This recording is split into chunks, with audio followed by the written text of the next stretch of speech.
levons parce que tu es celui qui doit être élevé. Nous te levons parce que tu es celui qui le mérite. Personne ne mérite nos louanges si ce n'est que toi. Si ce n'est que toi. C'est pourquoi nous sommes en train de reconnaître ta grandeur. C'est pourquoi nous sommes en train de reconnaître tout ce que tu fais. C'est pourquoi, Seigneur, ce soir, reçois encore nos louanges parce que c'est toi qui le mérites. Reçois encore nos louanges parce que c'est toi qui le mérites. Nous t'avons adoré parce que tu es notre Dieu. Nous t'avons adoré parce que tu nous aimes. Nous t'avons adoré parce que tu nous as aimés le premier.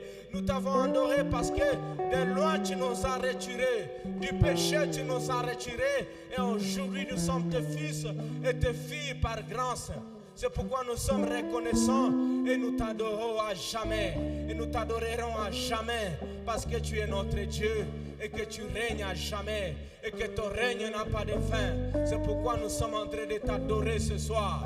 À chaque fois que nous serons rassemblés, ça sera pour toi et c'est toi que nous serons en train d'adorer. Nous te disons merci pour les 2 jours passés où tu as été avec nous, où tu nous as soutenus. Nous bénissons ton nom et nous t'élevons parce que tu es notre Dieu. Et maintenant nous voulons approcher ta table. Donne-nous notre repas de ce soir. Donne-nous notre pain de ce soir.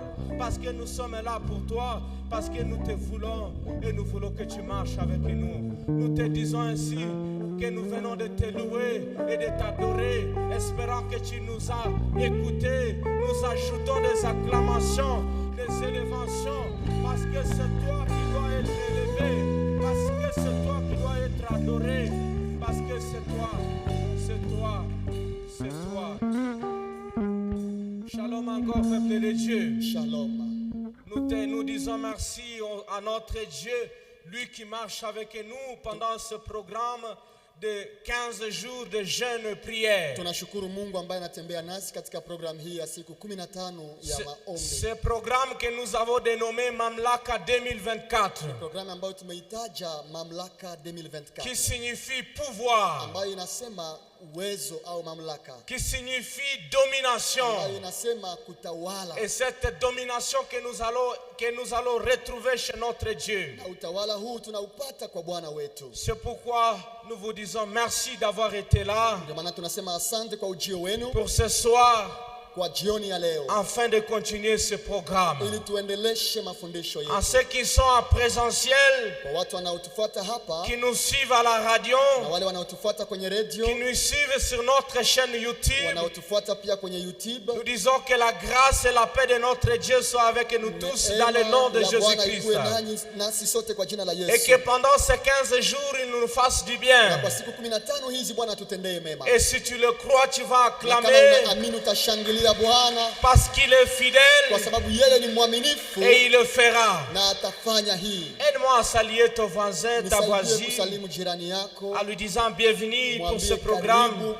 Dis-lui aussi courage parce que nous avons 15 jours. Kwa sababu tuko na siku 15. Et nous sommes qu'au 3e. Na hii iko siku ya 3. Nous avons notre grand thème. Somo yetu kubwa. Les grandes batailles d'un héros de sa génération. Tunaongea juu ya vita vikubwa vikubwa vya shujaa kwa kizazi chake. Et ici je crois que nous sommes une assemblée de zéros. Na naamini kwamba hii ni kusanyiko ya washujaa. Qui vont vaincre dans toutes ces batailles qui sont devant nous. Watakuwa washindi ndani ya kila vita. Hier nous étions en train de voir la foi en Dieu et ses résultats. Jana tuliona imani na matokeo yake. La foi en Dieu et ses résultats. Kuamini Mungu na matokeo ya imani. Nous étions en train d'encourager un héros de garder la foi en Dieu car c'est avec Dieu que nous allons voir les résultats. Tulihimiza shujaa kuweza kutegemea Mungu kwa sababu ni kwa njia ya imani tutapata matunda. Mais aussi nous étions en train de rassurer quelqu'un que malgré les situations que nous traversons, Dieu honore ceux qui met sa foi à Dieu. Lakini tumesema pia haijalishi hali za maisha, Mungu anaheshimisha imani ya wanaomtegemea. Mais aussi nous étions en train de nous amener à comprendre que les grandes batailles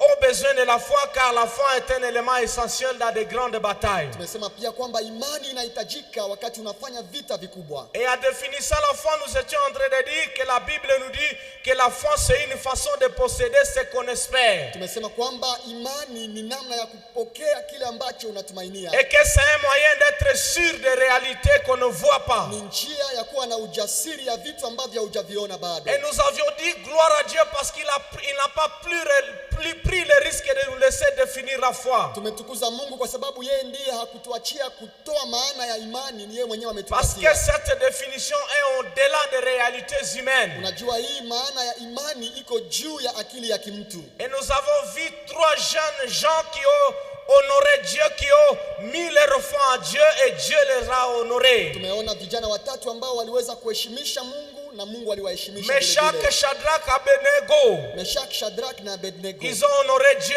et Dieu les a aussi honorés. Waliheshimisha Mungu na Mungu Nous akawaheshimisha. avions vu 2 choses qui étaient attachées à leur foi. Tumeona vitu viwili ambavyo vinashikamana na imani yao. La première chose, nous avions vu qu'ils étaient conscients que ce que le roi était en train de demander n'était pas seulement d'adorer, mais c'était aussi un combat spirituel. Kitu ya kwanza tumeona ni kwamba ile mfalme aliwaomba kuabudu sanamu haikuwa tu ibada ya sanamu, lakini ilikuwa vita kiroho. Et deuxième chose, nous avions vu qu'ils n'ont pas eu de doute, même si le roi leur imposait des intimidations. Kitu ya pili tumeona kwamba hawakutishwa, haijalishi masemi ya mfalme. C'est pourquoi nous avions dit à tout et chacun qui a des témoins dans la Bible, Ndio maana tumesema kwa kila mmoja wetu kuna ushuhuda ndani ya qui Biblia ont mis leur foi à Dieu et Dieu les a honorés. ambao walitegemea Mungu na Mungu C'est akawaheshimisha. pourquoi nous étions en train de dire que Dieu honore la foi. Na tumesema Mungu anaheshimisha imani. Tu peux venir avec plusieurs sujets de prière, Unaweza kuja na mahitaji mingi, mais ça dépendra de ta foi que tu auras tes exaucements. lakini utapata majibu kulingana na imani yako. Parce que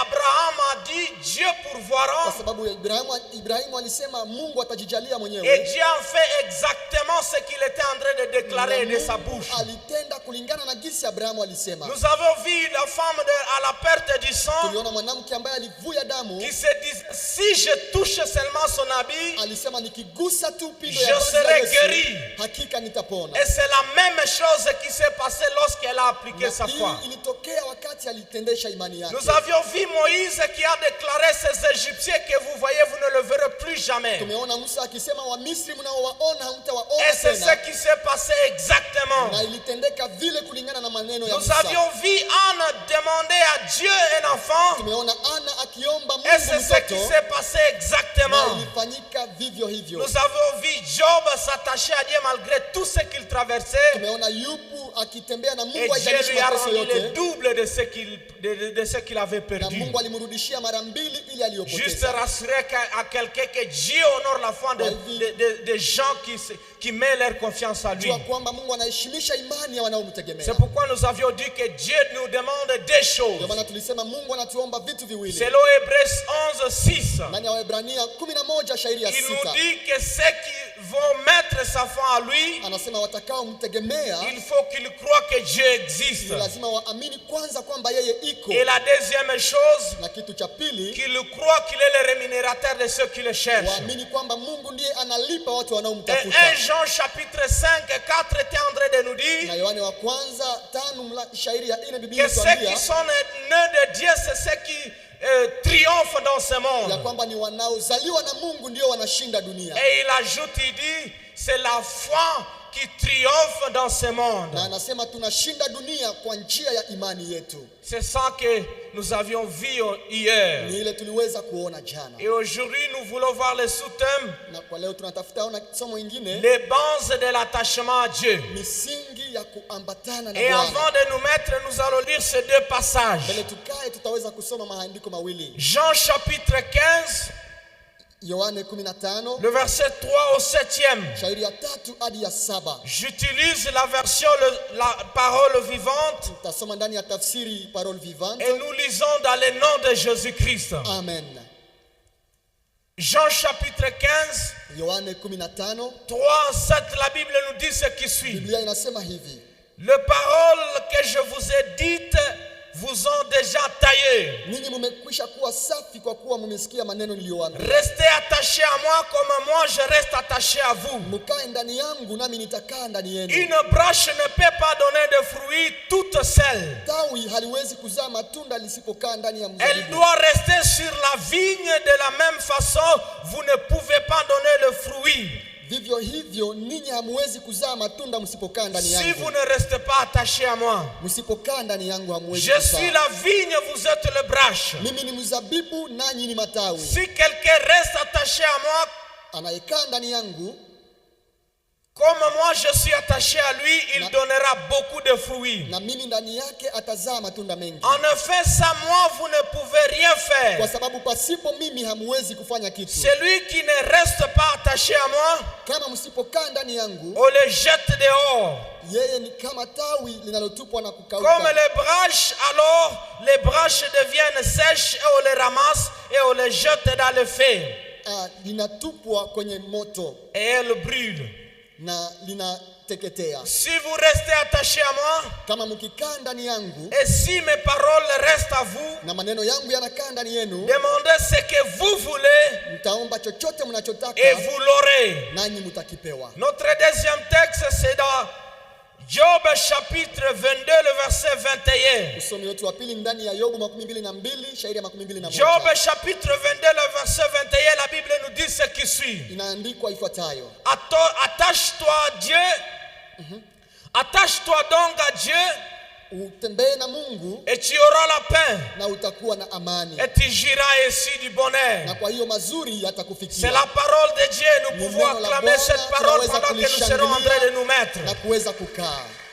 Notre sous-thème ce soir Somo yetu ndogo kwa jioni ya nous leo parle sur le base de l'attachement à Dieu. inatuongelesha juu ya misingi ya kuambatana Les na Bwana. bases de l'attachement à Dieu. Misingi ya kuambatana na Bwana. Pour ce soir, nous avons deux Kwa objectifs. jioni ya leo tuna malengo mawili. Le premier, c'est nous amener à comprendre les principes de base de l'attachement à Dieu. Ya kwanza ni kutuleta kuelewa kanuni za muhimu za kuweza kutembea na Mungu. S'il y a l'attachement à Dieu, Kama kuna kuambatana na Mungu, c'est qu'il y a des principes de base qui doivent être là pour l'attachement à Dieu. kusema kuna pia kanuni ambazo ni lazima zitubebe ndani ya kuambatana na C'est Mungu. pourquoi c'est ce que nous voulons comprendre ce soir. Ni hizo kanuni tunataka tuelewe kwa jioni ya leo. Deuxième objectif, Na lengo yetu ya pili, nous voulons dire à quelqu'un tunataka tuambie hivi mtu qu'il y a des passages obligés avant de s'attacher à Dieu. ya kwamba kuna njia ambazo hautazikwepa mbele uweze kuambatana na Et Mungu. nous voulons voir ce passage obligé Tunataka tuone ile njia ambayo hauwezi pour kukwepa deux raisons. kwa ajili ya sababu mbili. La première, celui qui se trouvera qu'il est déjà passé par là nous dirons courage. Sababu ya kwanza, yule ambaye amepita mahali pale atatutia moyo. Et deuxièmement, celui qui va se retrouver qui n'a jamais passé par là, nous allons lui proposer de passer par ce passage obligé afin de s'attacher à Dieu. Na sababu ya pili ni ili kwamba mtu ambaye hajafika pale bado afike ili aweze kutembea na Mungu vizuri. C'est ce que nous allons essayer de poursuivre dans ce sous-thème. Ni ile tunafuatilia katika somo ndogo ya leo. Alors, nous voulons voir quelques vérités à propos de l'attachement à Dieu. Tunataka ona kweli fulani juu ya kuambatana na Bwana. Quelques vérités attachées à quelques vérités à propos de l'attachement à Dieu. Kweli ambazo zinakuwa juu ya kutembea na Bwana. La première vérité, Ukweli wa kwanza c'est que pour s'attacher à Dieu, ni kwamba ili uweze kuambatana na Bwana, on doit se détacher de toute autre chose qui peut nous amener loin de la volonté de Dieu. lazima ujitoshe ndani ya kila kitu ambacho kinaweza kukupeleka mbali na Mungu. Pour s'attacher à Dieu, Ili uambatane na Bwana, tu dois d'abord se détacher de toute autre chose qui peut t'amener loin de la volonté de Dieu. lazima ujitenge na kila kinachoweza kukupeleka mbali na Mungu. Parce qu'il est impossible de s'attacher à Dieu pendant que tu es encore attaché quelque Kwa part. sababu hauwezi weza kuambatana na Mungu na unaambatana na mambo mengine. Impossible de s'attacher à Dieu lorsqu'il y a encore des choses dans ta vie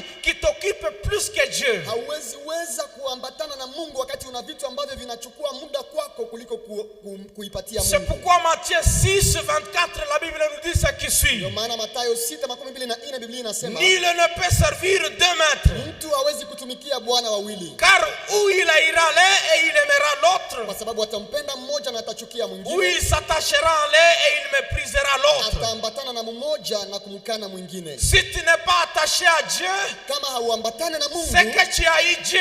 ni kusema haumpendi Mungu, Et c'est que tu aimes quelque chose ni d'autre. kusema unapenda kitu kingine mbali Si na tu n'es Mungu. pas attaché à Dieu, Kama hauambatane na c'est que Mungu, tu méprises Dieu parce qu'il y a quelque chose qui t'attache quelque ni part. kusema unamdharau Mungu kwa sababu kuna kitu kingine ambacho kinakuchukua. Aujourd'hui, faisons attention avec nos téléphones. Leo tufanye angalisho na simu zetu. Plusieurs passent du temps avec leur téléphone qu'avec leur Dieu. Wengi wamepitisha muda mwingi kwenye matelefoni. Nous kuliko sommes kupitisha na attachés Mungu. plus sur le téléphone que de s'attacher à Dieu. Tumeambatana sana na telefoni zetu kuliko kuambatana na C'est Mungu. facile de passer 1 heure, 2 heures, 3 heures sur le téléphone Ni rahisi kuweza kupitisha saa 3 na que telefoni faire même 10 minutes avec Dieu dans la kuliko prière. hata kufanya dakika 10 za Que maombi faire même 10 minutes dans la au méditation. dakika 10 kwa kusoma neno. Dès que l'orateur essaie d'aller plus loin, tu commences à regarder l'heure et tu dis, l'heure est passée. Wakati mhubiri anaanza kupitisha muda, wewe unaangalia saa sana kusema inawezekana amepitisha muda. C'est parce que peut-être il y a quelque chose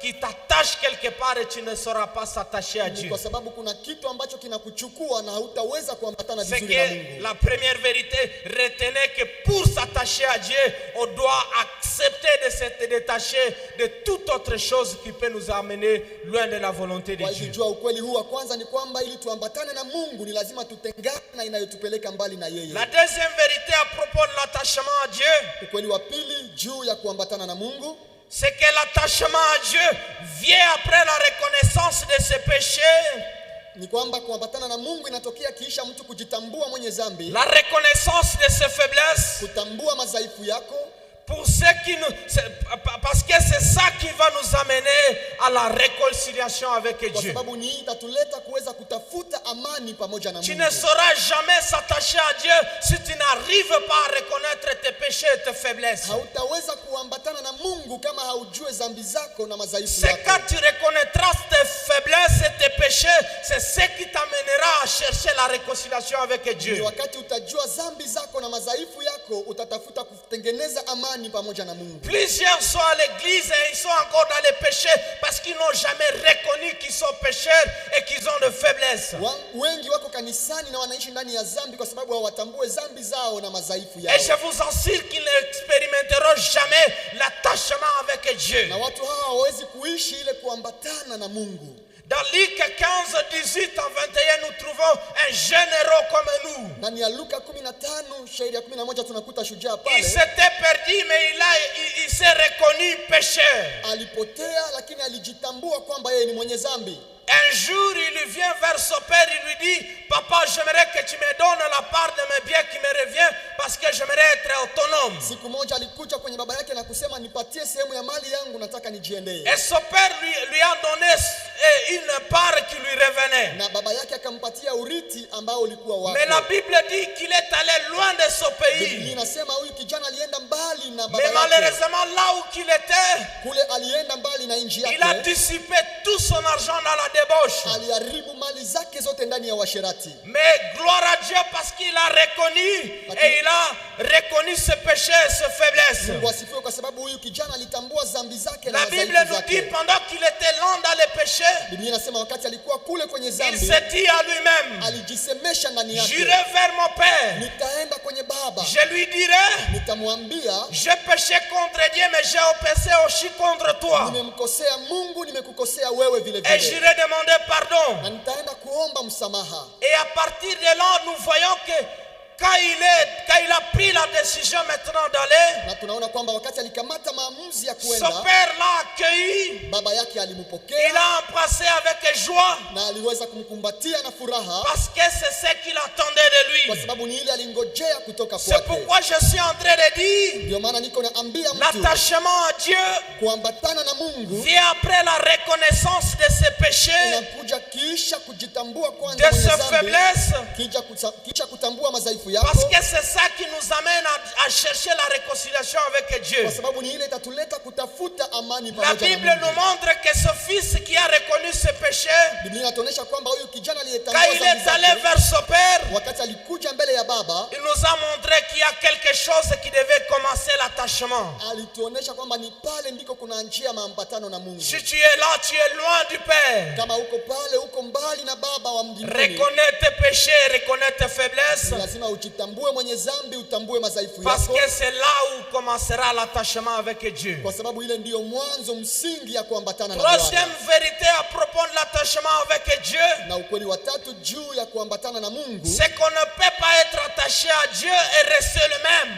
ni kwamba huwezi kuambatana na Mungu na ubakie yule Il y yule. aura toujours un avant et un après. Kutakuwa jana na kutakuwa kiisha, Et c'est ce que nous voulons. na ni ile tunatamani, Et c'est ce que tunatafuta, nous voulons voir. ni ile tunapenda tuone kwetu. Là où nous avons lu dans Jean chapitre 5, chapitre 15, le verset 5, Ndani ya Yohane 15 shairi ya 5, la Bible nous a dit ce qui suit. Biblia imetufundisha ifuatayo: Je suis la vigne mimi ni mzabibu, et vous êtes les branches. nanyi ni matawi. Et si quelqu'un reste attaché à moi comme je suis attaché à lui, Mtu akiwa ndani yangu nami ndani il lui yake, donnera beaucoup de fruits. yeye atazaa matunda Tu mengi. ne peux pas nous dire que tu es attaché à Dieu alors que nous ne voyons rien se produire dans ta vie. Hauwezi kutuambia unaambatana na Mungu na tuone matunda kwenye Parce maisha qu'on ne yako, peut pas être attaché à Dieu et rester le kwa même. sababu hauwezi kuambatana na Mungu na ubakie La yule Bible yule. nous dit ce n'est plus moi qui vis, mais c'est Jésus-Christ qui vit à Biblia moi. inasema si mimi ningali nikiishi, lakini ni Kristo Et anayeishi ndani donc, yangu. si Jésus-Christ vit à Kwa toi, hivyo kama Yesu anaishi ndani ça yako, signifie que tu es attaché à ni lui kusema unaambatana na et tu ne yeye resteras pas la na même. hauwezi kubakia yule yule. Il faut que nous puissions voir le Ni fruit. lazima tuone matunda ya kuambatana La na Bwana. quatrième vérité à propos de l'attachement avec Dieu, Ukweli wa nne juu ya kuambatana na c'est Bwana que quand quelqu'un s'attache à Dieu, ni kwamba mtu anapoambatana na la Mungu, bonne nouvelle est que Dieu aussi s'attache à nous. habari njema ni kwamba Mungu pia anaambatana na Et quel yeye. est ce privilège que Dieu s'attache à nous? Ona kwamba ni neema Mungu Quelle akiambatana est na wewe. cette grâce que Dieu peut s'attacher à Ona kwamba nous? ni kibali kikubwa Nous Mungu qui kuambatana na sommes wewe. faibles, Sisi ambao ni wadhaifu, nous qui sommes faibles, sisi ambao ni watu dhaifu, mais Dieu nous garantit une chose. lakini Mungu anatuambia kitu Il kimoja. dit à tout celui qui va s'attacher à moi, Anasema kwa yeyote atakayeambatana nami, je vais m'attacher aussi à lui. mimi vile vile nitaambatana na Au yeye. verset 4, il dit ce qui suit. Kwa shairi ya 4 anatuambia hivi: Restez attachés à moi, mubaki ndani yangu, comme moi je reste attaché à vous. nami nitakaa ndani yenu. C'est pourquoi je suis en train de dire à un héros ce soir, Ndio maana ninakuja kuambia shujaa si kwa tu jioni es leo, attaché à Dieu, kama umeambatana na Bwana, sache que le Dieu le Tout-Puissant est attaché à toi. jua Alléluia. kwamba Mungu pia anakaa Est-ce que ndani tu yako. peux acclamer pour Je, cette unaweza grâce shangilia neema hii que d'avoir le Tout-Puissant s'attacher à ya nous? kuwa na Mungu anayekaa ndani C'est yako. une privilège, c'est une grâce. Hii iko neema kubwa, hii iko C'est pourquoi kibali. si tu es attaché à lui, nous sommes en train de dire Ndio courage. maana kama unakaa ndani ya Bwana tunasema ongera kwako. N'abandonne pas. Tunakutia moyo Et usiachane à na toi Mungu. qui es loin de l'attachement avec Dieu, Na wewe ambaye uko mbali na Mungu, dans ces batailles que nous avons, ndani ya vita ambavyo tu tunaishi, n'iras pas loin. hawezi kuenda mbali. C'est un piège de ta vie. Uko kwenye hatari ya Si tu peux maisha. entrer dans des batailles Hauwezi kuingia kwenye vita sans avoir le Tout-Puissant qui peut na s'attacher à toi. hauna mwenye uwezo anayetembea na wewe. Alors, Sasa c'est une faveur, c'est une grâce. jua kwamba ni neema kukuwa na Mungu. Et c'est une vérité que si nous nous attachons à Ni Dieu, kweli kwamba tukiambatana na Mungu, il s'attachera aussi à nous. yeye pia ataambatana nasi. Laissons voir maintenant les passages obligés pour arriver à s'attacher à Dieu. Tuone njia ambazo ni lazima tuzipitie ili tukae ndani ya Les Bwana. passages obligés pour arriver à s'attacher à Dieu. Njia zinazohitajika ili tukae au tuambatane na Bwana.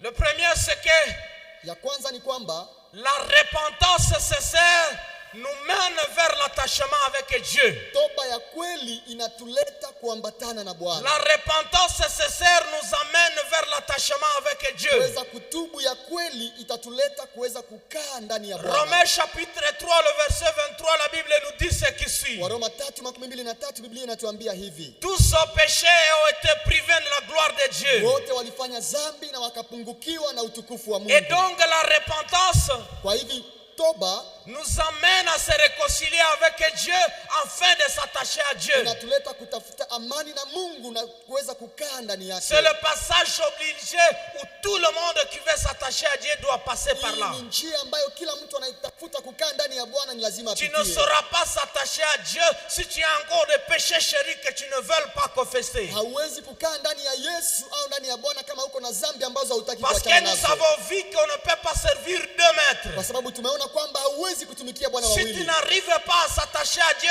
c'est qu'il y a encore des petites choses qui t'attachent à côté. Kama haufikii kukaa ndani ya Mungu ni kusema kuna vitu vinakuacha pembeni. Et ce qui te rendra libre de se détacher de cette petite chose, c'est la repentance sincère. Kitu kitakusaidia kuweka kando mambo yote ile ambayo inakuzuia kwenda na Mungu ni kutubu ya kweli. J'ai ajouté sincère parce que nous avons vu plusieurs frères, plusieurs sœurs nous dire qu'ils se sont repentis, mais après quelques jours, on le voit encore dans ce même péché. Nasema toba ya kweli kwa sababu kuna watu ambao wanakuja kutubu lakini unawaona kisha wanarudilia ile dhambi za zamani. Actes chapitre 3, le verset 19, la Bible nous dit ce qui suit. Matendo ya Mitume 3:19 Biblia inatuambia Repentez-vous donc mtubu et convertissez-vous pour que vos péchés soient effacés. mgeukie Bwana ili dhambi zenu zisamehewe. Sans la repentance, il n'y a pas le pardon de péché. Pasipo kutubu hakuna Sans la ondoleo la dhambi. repentance, tes péchés ne sont pas effacés. Pasipo kuitikia makosa dhambi zako Alors hazitasamehewa. reviens et passe par la repentance afin d'arriver à s'attacher à Kwa Dieu. hivyo njia ya kwanza ni kuweza kutubu ili uweze kukaa ndani ya Le Bwana. deuxième passage obligé pour arriver à s'attacher à Na Dieu, njia ya pili ambayo inahitajika ili ukae ndani ya c'est le Bwana salut à Jésus-Christ. ni wokovu ndani ya Yesu Et le Kristo. salut à Jésus-Christ Na wokovu ndani ya Yesu consiste Kristo à accepter le Seigneur Jésus-Christ comme sauveur et ni Seigneur. wakati unamkubali kama vile Bwana na mwokozi wa maisha yako. Comme sauveur,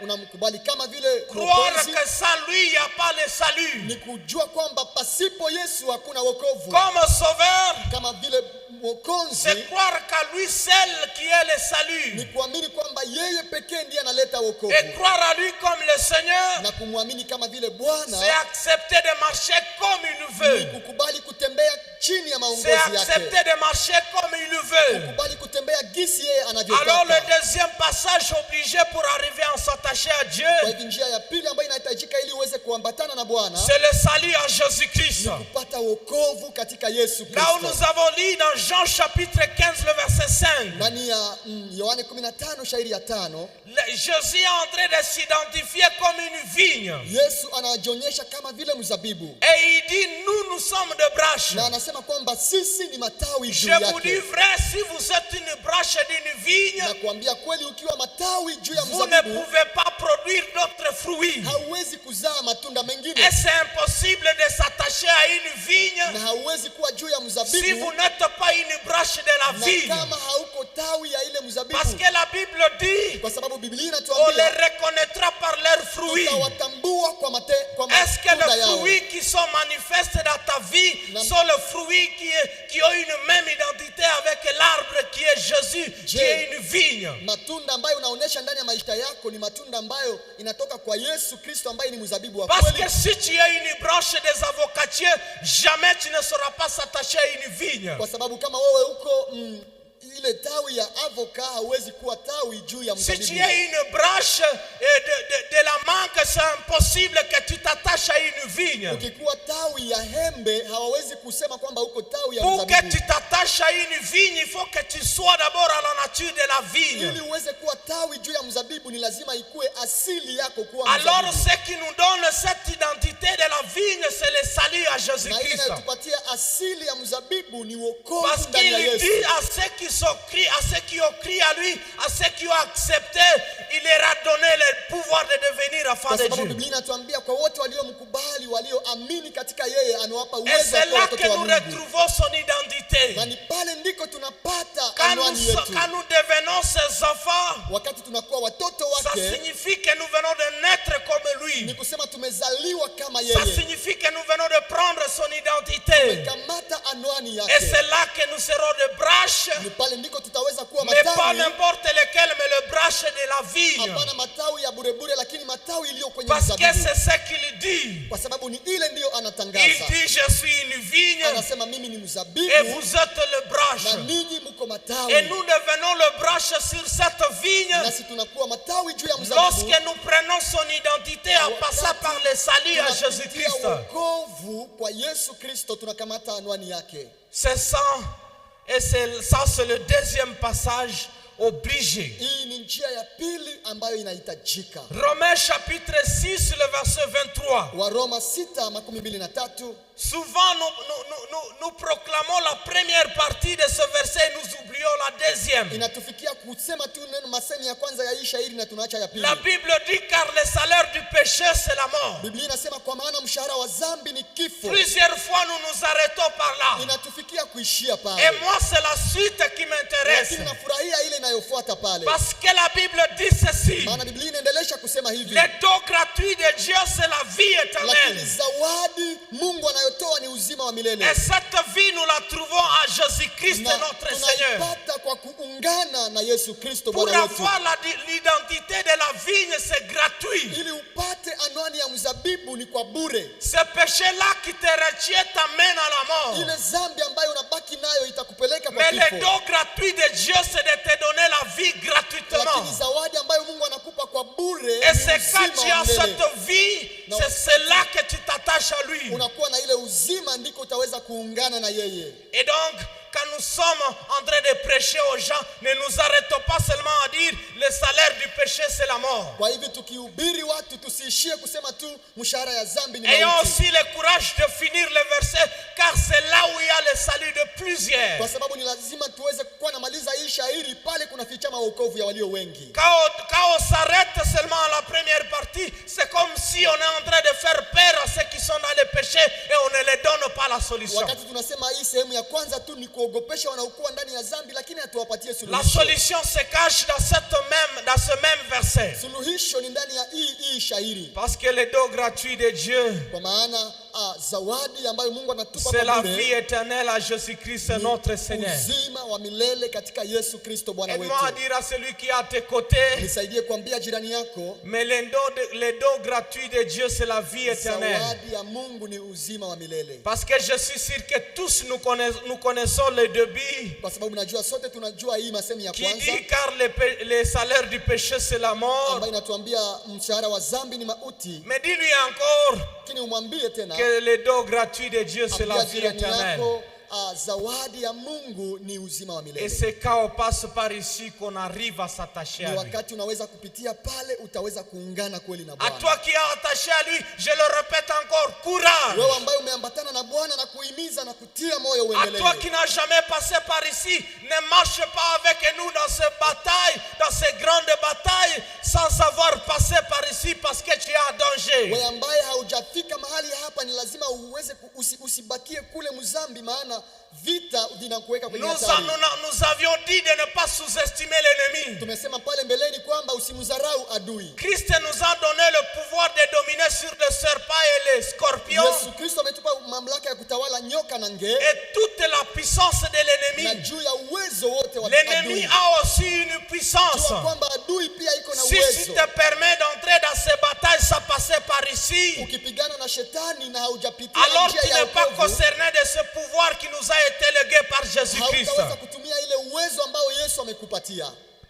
Le troisième passage obligé Na njia ya tatu ambayo pour inahitajika arriver à l'attachement avec ili Dieu. tufikie kuungana na Bwana Yesu, Après le salut, c'est le désir de la parole. kisha wokovu ni lazima ukuwe na kiu ya neno. La soif de la parole de Dieu. Uwe na njaa ya neno la Mungu. Aujourd'hui, nous voyons plusieurs chrétiens, mais qui n'ont pas cette puissance de Dieu. Leo tuna Wakristo wengi ambao hawana nguvu za Et qui Mungu n'arrivent pas à s'attacher à Dieu. na hawafikii kukaa ndani ya Mungu Parce qu'en eux, il n'y a pas le désir de la parole. kwa sababu ndani yao kunakosewa njaa ya En eux, neno. il n'y a pas la soif de la Ndani parole. yao hakuna kiu ya neno la Mungu. Parce que quand on a le désir de la parole, Kwa sababu ukiwa na kiu ya neno la Mungu c'est dans le but de connaître les vérités attachées à Dieu. ili uweze kujua kweli ambazo Mungu anatembea C'est dans le nazo. but à connaître les principes de Dieu, ndani ya lengo ya kujua kanuni za tu ne les kimungu. connaîtras pas loin de la parole de Hauwezi Dieu. kujua kanuni za kimungu Tu ne mbali na les neno lake. connaîtras pas si tu n'as pas la soif de chercher Hauwezi Dieu. kujua kanuni za Mungu na hauna kiu ya kumjua. C'est pourquoi, mes bien-aimés, quand il y aura toujours des programmes comme ça,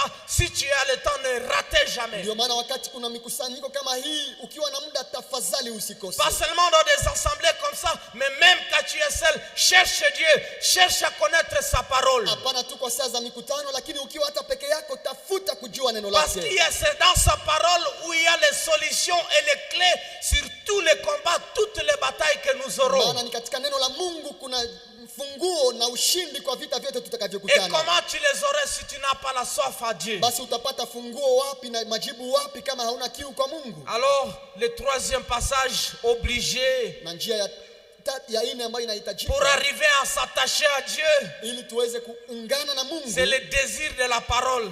Ya tatu tafadhali ni kuwa na kiu ya neno. 1 Pierre chapitre 2, le verset 2. Petro ya kwanza mlango wa pili shairi ya La pili. Bible nous suggère ceci. Biblia inatuambia ifuatayo: Désirez comme les enfants nouveau-nés le lait spirituel. kama vile watoto wachanga wanavyotamani maziwa, nanyi mtamani maziwa ya kiroho. Et pur afin que par lui vous croissiez pour le salut. Maziwa safi ya kiroho ili mpate kukomaa kwa kuokolewa. Si tu mets au monde un bébé qui ne veut pas téter, Ukizaa mtoto ambaye hapendi kunyonya, qui ne veut pas manger, hapendi kutumia chakula, comment il va grandir? atakomaa namna gani? Comment il y aura cet attachement entre lui et sa mère? Ataweza kuwa na relation na mama yake namna gani? Parmi les choses qui créent l'attachement d'un enfant avec sa mère, Miongoni mwa vitu vinavyopatia mtoto kuungana na mama c'est yake quand sa mère est en train de lui donner le lait ni maternel. wakati mama iko ananyonyesha mtoto Cette wake. connexion, cette soif de l'enfant à vouloir téter le lait de sa mère, Ile kiu ya mtoto kutafuta kunyonya maziwa ya mama yake, cet rapprochement de chaque instant, ile singa ya saa zote, c'est ce qui crée l'attachement entre l'enfant et sa mère. ile inaleta kuambatana kwa mama Et na c'est la mtoto. même chose avec l'attachement avec Ni Dieu. vile vile pia pamoja na La Mungu. Bible nous propose de désirer comme les enfants nouveau-nés le lait Biblia spirituel. inatuambia kama watoto wadogo tutamani maziwa Et ya ce lait kiroho. spirituel n'est rien d'autre que la parole Na de hii Dieu. maziwa si kitu kingine kama si neno la Mungu. C'est pourquoi vous voulez vous attacher à Dieu. Ndio maana wao ambao unataka ukae ndani ya Mungu, Créez à vous ce désir de la parole de ni Dieu. lazima ukuwe na kiu na njaa ya Créez à neno. vous cette soif de la Tia parole de ndani Dieu. yako njaa ya neno la Mungu. Elle ne viendra pas de lui-même. C'est toi qui vas désirer cette Hii parole. kiu haitajileta, ni wewe ndio Si utaitafuta. tu ne désires pas cette parole, Kama hautafute ili neno, tu seras sauvé, oui. ndio utaokolewa, Mais ton attachement sera à un degré facile. lakini utakuwa unaambatana na Bwana kijuujuu. Et sache que dès que tu t'attaches facilement à quelque chose, Na ukikuwa mtu wa kuambatana juujuu, facilement aussi tu peux te détacher de cette chose. unaweza kutoka kwa haraka kwa ile kitu Si ambayo tu ne hauambatani nayo t'attaches vizuri. pas vraiment à Dieu, Kama hauungane kweli na Mungu, facilement tu peux être détaché à lui. jua kwamba unaweza kumwacha saa yote ile. Nous étions en train de dire le premier jour que nous Tumekuwa avons des tukisema ennemis. siku ya kwanza kwamba tuna waadui, Et leur lobby, c'est de nous te détacher de Dieu. na lengo ya waadui ni kutubeba mbali na Alors Mungu. notre résistance dépendra aussi de comment nous sommes attachés avec Dieu. Nguvu yetu itatokana na namna tutaambatana na Si Mungu. tu es fortement attaché à Dieu, Kama umeungana na Mungu vizuri, c'est que tu as aussi une résistance plus forte. ni kusema kweli utaweza kushinda pia waadui hawa. Alors ma prière ce soir, Kwa hivi maombi yangu kwa jioni ya c'est leo que tu arrives à désirer la parole de Dieu ni kwamba Mungu akulete kutamani neno et que c'est lake, que tu arrives à avoir la soif à la parole de Dieu. ukuwe na kiu ya neno la Mungu. Le quatrième passage obligé Njia ya ine ambayo hauwezi pour arriver kuikwepa à s'attacher à Dieu, ili ufikie kuungana na Mungu c'est une vie de sanctification. ni maisha ya utakaso. Après le salut, Kisha wokovu, pardon, on peut commencer au début. Après la repentance sincère, kisha kutubu ya kweli, après le salut à Jésus-Christ, kisha kupata wokovu ndani ya Yesu, après avoir la soif de Dieu, kisha kukomalisha kiu ya neno, il te faut une vie de sanctification. inakubidi uwe na maisha ya utakaso. Une vie de sanctification de chaque jour. Uishi maisha ya utakaso kila iitwapo leo. Aujourd'hui, nous avons des chrétiens Leo tuna Wakristo qui cherchent leur sanctification juste les jours où ils ont un culte. ambao wanakuja kujitakasa tu kwenye ibada. Ils cherchent leur sanctification seulement le dimanche. Wanajitakasa tu siku ya Jumapili. Alors que la sanctification c'est une vie. Ingalao utakaso ni maisha yote. Que nous soyons à la maison, Tukuwe nyumbani, que nous soyons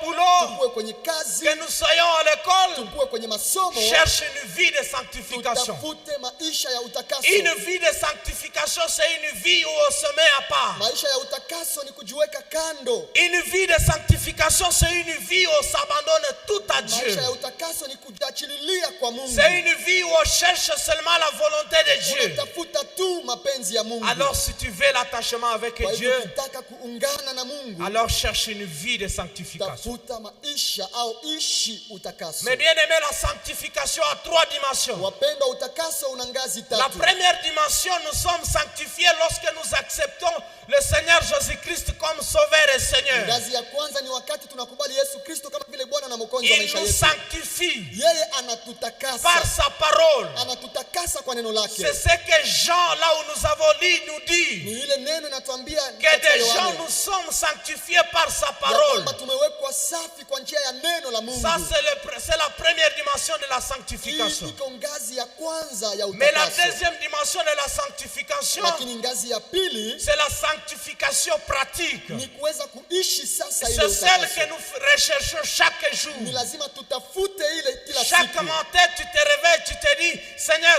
y a-t-il pas là où je suis allé loin de ta volonté? Asubuhi unapoamka unauliza Bwana, je, hakuna mahali Y nimeenda mbali na a-t-il pas là où mapenzi je yako? suis allé loin de ta volonté? Je, hakuna mahali nimekukosea? Alors Mungu? pardonne-moi. Mungu nisamehe. Alors sanctifie-moi. Mungu unitakase. Ça, on appelle ça la sanctification Hii pratique. inaitwa utakaso wa kila Et ça itwapo doit leo. être une vie de tous les jours Na ni lazima tuishi hii utakaso siku pour zote arriver à s'attacher à Dieu. ili tuweze kuungana na Et Bwana. la troisième dimension, c'est la dimension de la sanctification parfaite. Na ngazi ya tatu ni kuwa na utakaso kamilifu. Et là, nous l'aurons lorsque Christ viendra récupérer son Na église. tutaweza kukamilika wakati Kristo atakuja La Bible kutuchukua. dit, lorsqu'il viendra, Biblia inasema wakati Yesu atarudi il nous donnera des corps nouveaux, atatupa mili mpya, des corps qui ne connaîtront plus le péché, mwili ambao hautaweza kufanya des tena corps qui dhambi, ne connaîtront plus de faiblesse. mwili ambao hautakuwa na madhaifu. Et là, c'est là que nous allons atteindre la sanctification Ndani ya parfaite. mwili ya utukufu tutapata utakaso Mais avant kamilifu. d'arriver là, tu dois maintenir ta sanctification pratique. Lakini mbele tufikie pale ambako Yesu atakuja kututoa, ni C'est lazima tukuwe cette ndani ya vie qui utakaso te wa siku donnera za à leo. s'attacher à Dieu. Ni ile maisha itatupa kuambatana na Et Bwana. Pierre chapitre 1er, le verset 15 et 16. Petro ya kwanza mlango wa kwanza shairi ya 15 na La 16. Bible nous dit ce qui suit. Biblia inatuambia ifuatayo: Mais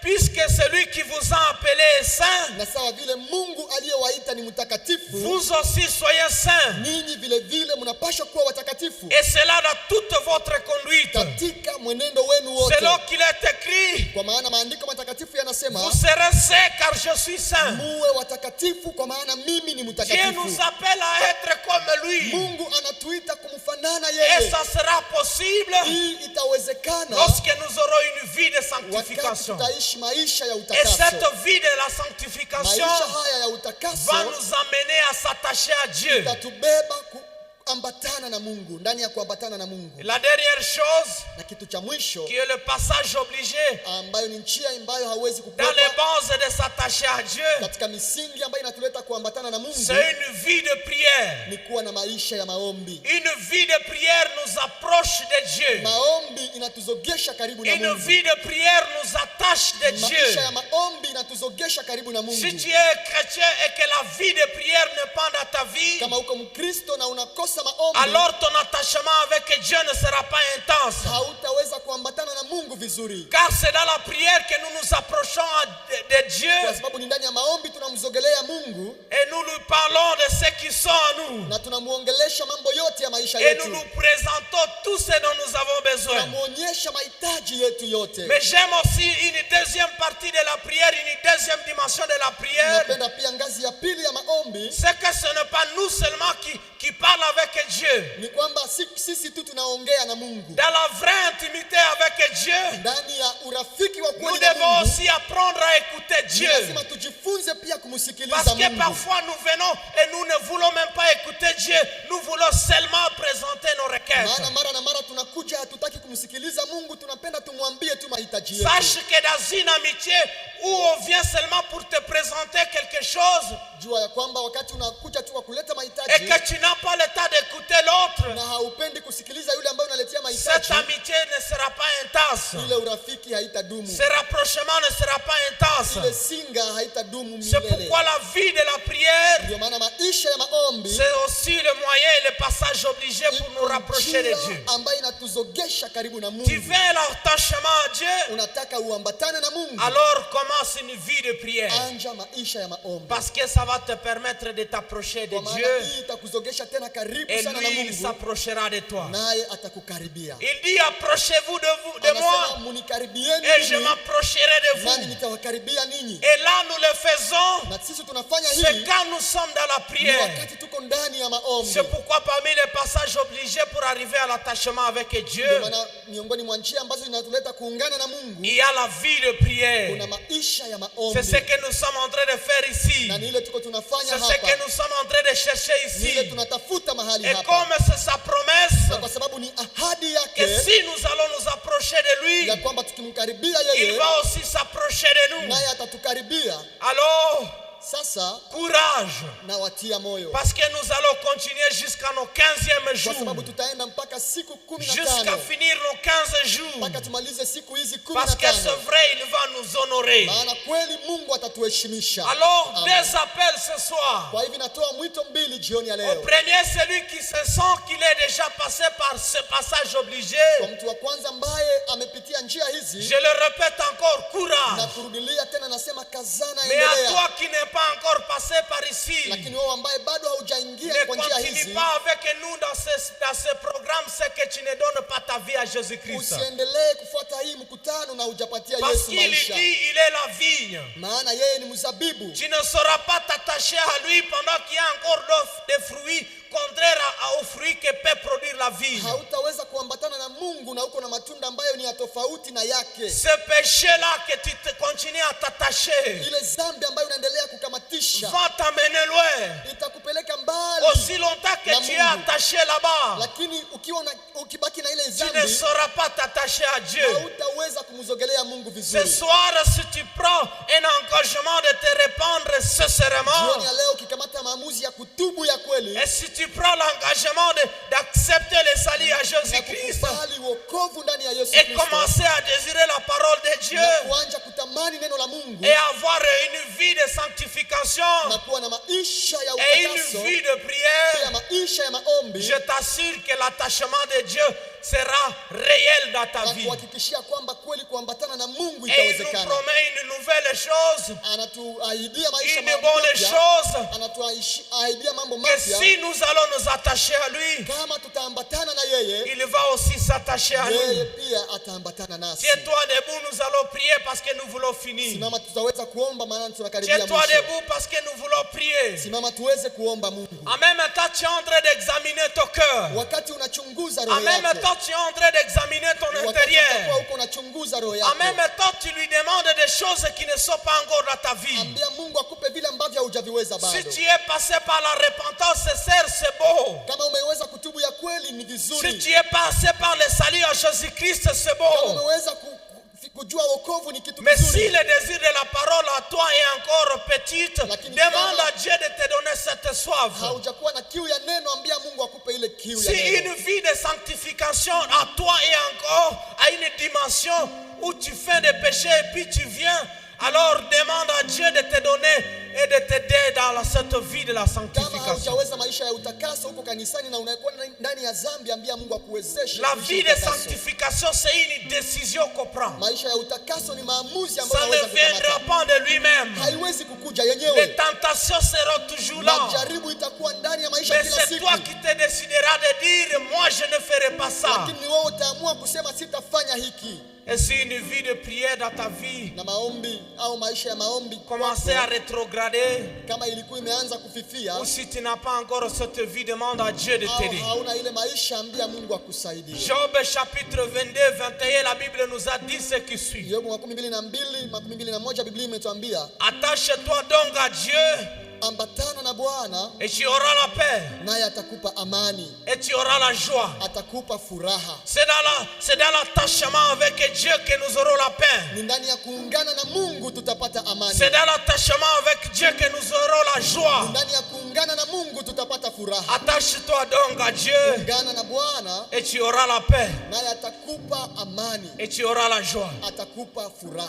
Demande à Dieu Ambia Mungu de te donner quelque chose. akupe kile unachokikosa. Par rapport au message de ce soir, Kulingana na ujumbe wa siku ya qu'est-ce que leo, tu désires encore qu'il puisse unataka faire à toi? Bwana akufanyizie nini? Qu'est-ce que tu veux encore qu'il puisse faire dans ta Unataka vie? Mungu afanye nini katika maisha Je yako? t'assure qu'il est là avec Na nous. kuhakikishia kwamba iko Et hapa pamoja nasi. il fera ce que tu demandes. Na atakupatia kile Et il unachohitaji. fera ce que tu demandes. Atakupa kile unachohitaji. Jean chapitre 15, le verset 7, là où nous avons fini notre lecture. Yohane 15 shairi ya 7 mahali Il a tulimalizia usomo promis à wetu. tous ceux qui vont s'attacher à lui Ameahidi kwa wote watakaoungana na de yeye demander toutes choses. kuomba chochote Et il le wanachotaka fera. na Mungu Quelle atawajalia. est ta prière ce soir parce Maombi qu'il yako veut ni t'honorer? gani kwa jioni ya leo kwa sababu anapenda Quelle est kuheshimisha? ta prière ce soir parce qu'il veut te faire du bien? Maombi yako ni gani kwa sababu anataka kutendea Toi qui mema? nous suivez sur la radio, Wewe ambaye unatufuata kwenye sur radio, YouTube, wewe ambaye unatufuata kwenye tu peux YouTube, faire aussi une prière wewe sincère. pia unaweza kuomba. Tu peux prier et Dieu va Unaweza t'exaucer. kuomba na Mungu Parce que nous atakujibu. venons d'apprendre Maana que tumejifunza ceux qui s'attacheront à lui ya kwamba wanaoambatana seront na de yeye la même nature de lui, watakuwa na asili yake, seront de la même nature que lui. watapata asili Et yake, dès qu'ils seront attachés à lui, na wakati wataambatana na ils yeye produiront des fruits watazaa matunda des mengi, fruits en abondance. matunda mengi. Alors attache-toi à Dieu Ungana na si Bwana tu espères à des victoires. kama unatarajia Dans des ushindi grandes batailles, ndani ya vita c'est vikubwa l'attachement vikubwa. à Dieu qui te donnera à produire, Ungana na Bwana à itakupa produire kuzaa des matunda, victoires, kuzaa à ushindi, produire des fruits, kuzaa matunda, à produire des fruits. kuzaa matunda. Lève tes mains Inua mikono légèrement, yako, je vais prier. nami nitaweza kuomba.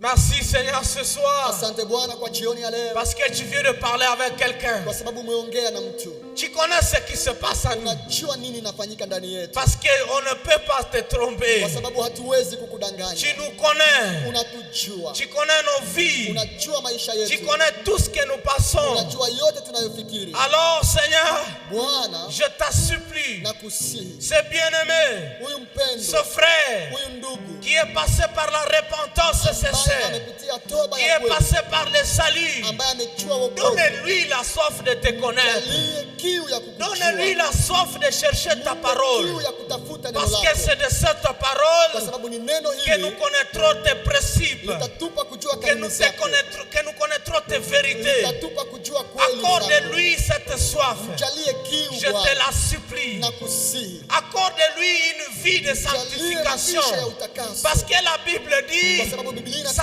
inatuambia cette sanctification, pasipo personne ne verra le utakaso, Seigneur. hakuna Alors atakayekuona. donne-nous une vie de Tupe maisha ya sanctification, utakaso Bwana, mais aussi lakini pia renforce sa vie de prière. tupe nguvu ndani ya Parce que c'est maombi, dans la prière où nous nous approchons de kwa toi, sababu katika maombi mais aussi tunakukaribia, tu t'approches de nous. nawe pia Alors unatukaribia. donne-lui cette vie. Patia huyu mpendo wa Je maisha te ya la maombi, supplie. nakusihi Bwana, Mais on s'est bien aimé aussi, na kwa huyu mpendo comme pia, le fils prodigue kama vile mwana qui mpotevu vient de se retrouver, ambaye qui amejitambua n'a jamais passé par la repentance, kwamba hajawahi par kutubu le ya kweli, salut.